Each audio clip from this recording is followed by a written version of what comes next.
What's epic YouTube? Excalibur here. In today's video, I'm ranking in my top 8 longswords in Monster Hunter Rise Sunbreak.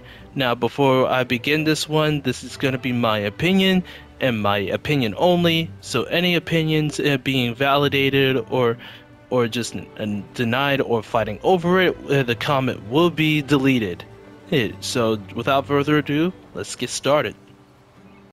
At number 8, the Fine Kimura Reaper had a base raw 320 attack. Its sharpness has natural purple sharpness, and its affinity is none.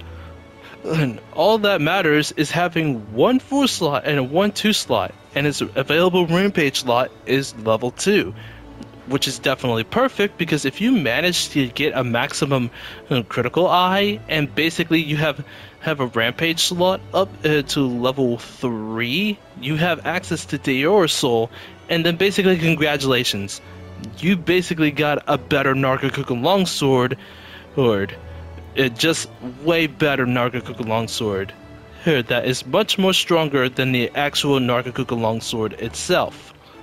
At number 7, the Volcanic Apocalypse has a raw attack of 310. Its sharpness is white sharpness, but look at the purple sharpness, how small it is. You need like 4 handicraft in order to get this sharpness a little bit more better.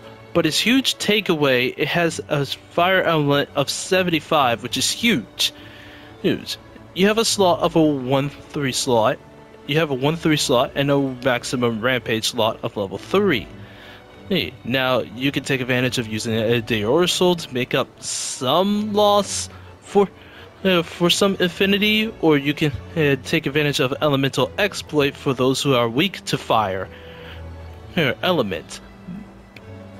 Now the sharpness is kind of mediocre. You only at best, like if you really wanted to go for purple sharpness, you will have to spend time on sharpness, but focusing around raw and element, it makes it gathering easier to get it up to 100 element. But in my opinion, what's better than the Volcanic Apocalypse? At number 6, Desperate Roar Plus. Raw attack of 350 raw, and its sharpness is basically maximum. But look how small that purple sharpness and white sharpness it has. This sharpness does not last long, especially when you have a negative 15 affinity and you have no slots, but the rampage slot is fairly at level 2. It's very strong actually. When you have Magnum Soul, you basically will increase the damage even more, or you can have access to the Bane, to other Bane mods like Fang Wyvern Slayer or Flying Wyvern Slayer to add boosting damage.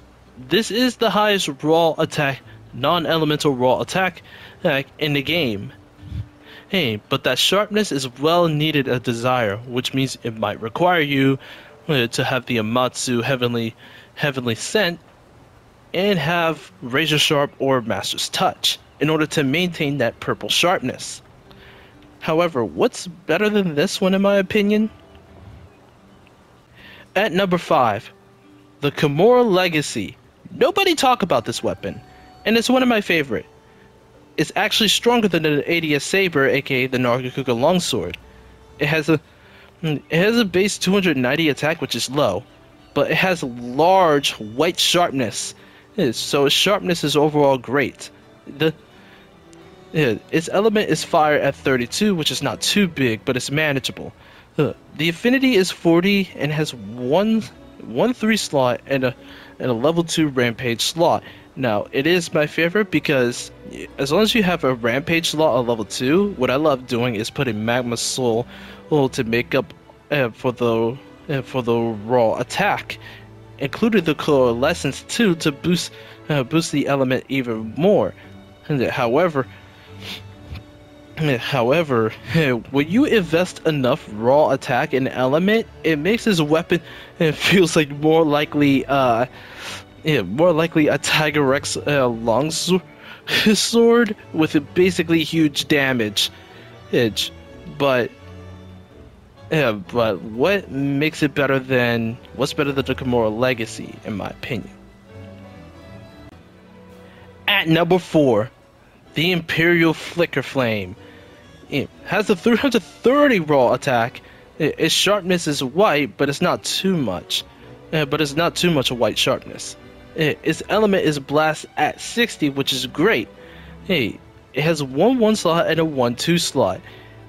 Now, when you combine with Teostra Soul, the boom boom goes boom. And compare that with Status Trigger. Trust me, after you evade an attack, congratulations, you are causing a lot of status element to increase, and there will be a whole bunch of boom boom. For example, you can use a Sakura Slash after the status trigger is activate, and you see a whole bunch of bombs being blown up. It's like you were meant to blow the monster up apart with this weapon. But what's stronger than this weapon? Coming at number 3, the Flaming Espinas Cadiz Himil. I try to pronounce that name, sorry, but although its raw attack is 300, which is basically moderately low, and its fire element is 3, and its affinity is 20. But don't let that fool you. Yes, it may be able to be fire, but it actually does poison, which means it has plenty of build setup in order to use this weapon, especially to take advantage of the Chameleos' blessing and decoration. Now, the only big weakness part of this weapon is that its sharpness is literally garbage. If you can take advantage of sharpness boost and put razor sharp on it, there's a lot of builds that has to do with this weapon. However, since you got a lot of slots, you have sort of like a lot of slots for this weapon, like 1 4 slot, and the rest is 2 1 slots. It's definitely in number 3 in my opinion. The only reason why it's not number 2 is because of that terrible sharpness. And moderate raw attack. But the extra 20 affinity is useful, which means it has access to the Deora Soul to boost the affinity even more higher. Here. And also compare it up with Status Trigger in order to keep up with the poison and extend the duration of the poison effect that applied to the monster. So what is the runner-up for Monster Hunter Rise Sunbreak? At number 2, the Ominous Spring has a 350 raw, and it does have purple sharpness naturally, but that one though will not last long. And it has 43 water element, which is very strong for a water element. It has a nasty negative 25 affinity, but that's manageable. You just put Tenderize and it will bypass that one. And real good. Although it has no slot, it has a maximum rampage slot, which means it can make up for... It can use some of the rampage slots, such as Elemental Exploit or Deora Soul, but most likely it's going to be Deora Soul. Let's just admit that. This is the best water move in the game, water weapon in the game. That because it has Silkbind boost, which means if you use a wire bug ability, it will actually boost the damage. So therefore, this is my number 2 on the list. But what is number 1? I do want to give an honorable mentions, and there's 2 of them actually. The Silver Severier now has a 310 raw and has 49 dragon. It does have natural purple sharpness, but the problem is look at the under above. Sure, you have a little large white sharpness, but it's not gonna last long. If you can get past through that terrible sharpness, it'll be very, very lethal of a weapon. But since you have plenty of slots and you have maximum rampage slot, a slot of 3 4 slots, and a maximum level of 3 rampage slot, is instantly a thumbs up. one last honorable mention, the Chaos and Lao. Oh, now it has a 330 raw attack, and the sharpness is very large. It's at white sharpness, although you do need plenty of handicraft in order to reach purple sharpness. But other than that, don't let the affinity fool you. It has negative 30 affinity if you did not beat the bloodlust. Yeah, but it has 15% if you do. Don't let that fool you. If you manage to beat the frenzy, you gain cracked affinity, like absurd amount of affinity, depending on the level of the bloodlust level. Oh, and it had a bonus. It had a 1-3 slot and a 1-1 slot, and a maximum slot of, and a rampage slot of level 2. Excuse me. Hey, so compare that with the Volstrax's soul. Oh, and while you're having bloodlust and you have Dragonheart, you have an insane amount of raw attack, and plus alongside with Dragonheart, you are having, and congratulations, you have a recipe of a beastly longsword that has huge damage. But out of all of this one, which one is the best longsword that I pick? And number 1, the Abyssal Flicker.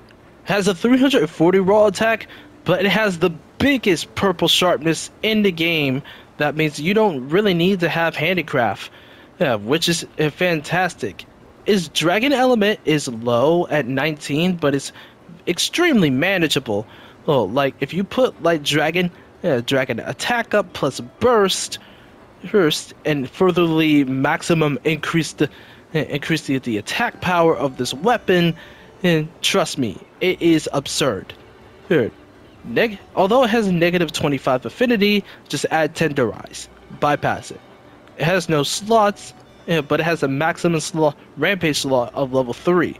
Just put a Volstrax soul. Oh, now when you put Dragonheart plus Volstrax soul plus dragon attack, with burst, you will basically have 100 dragon attack, like no problem.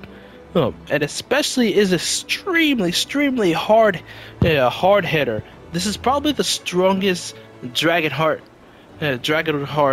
user in the game. But you really need to mercify your armor and your charm in order to make full use of this weapon. And it's extremely absurd. Combine that with bloodlust and everything I said about raw attack, trust me, no monsters is gonna take damage. It's gonna take some serious damage from this longsword, and that's why I ranked it number 1. And that's all my longswords. Hopefully you guys enjoy it, and have a good weekend.